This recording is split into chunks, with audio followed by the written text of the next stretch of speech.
man was making sketches about Ted Turner, something else was happening. A man Bischoff had fired via FedEx walked into the WWF's offices in Stamford, Connecticut, and he came carrying the attitude that would ignite the new era.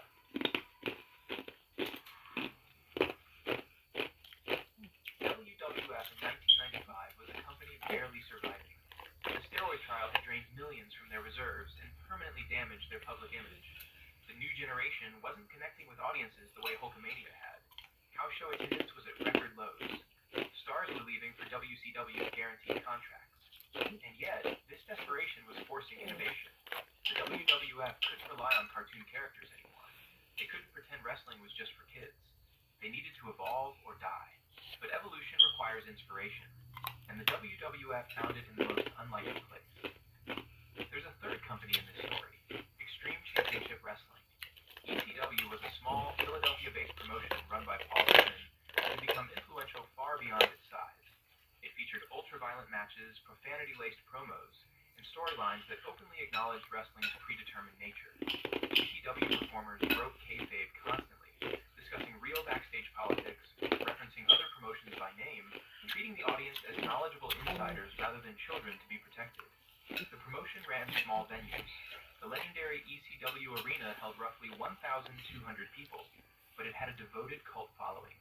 Its VHS tapes circulated widely among hardcore fans. Both WCW and WWF were watching carefully, studying what worked. ECW mattered because it was tapping into broader cultural shifts.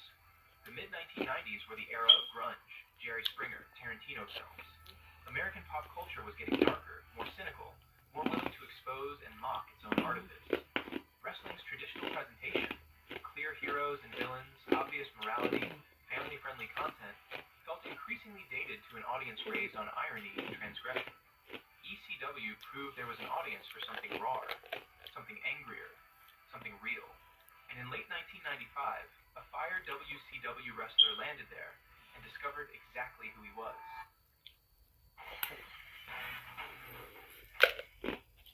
When Steve Austin arrived in ECW in September 1995, he was carrying legitimate rage.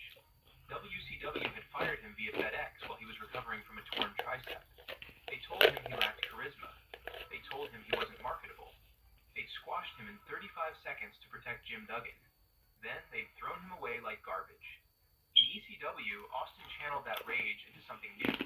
He cut promos that dripped with genuine bitterness, attacking everyone who'd ever dismissed him. He called out Hulk Hogan and Eric Bischoff by name. He made his real-life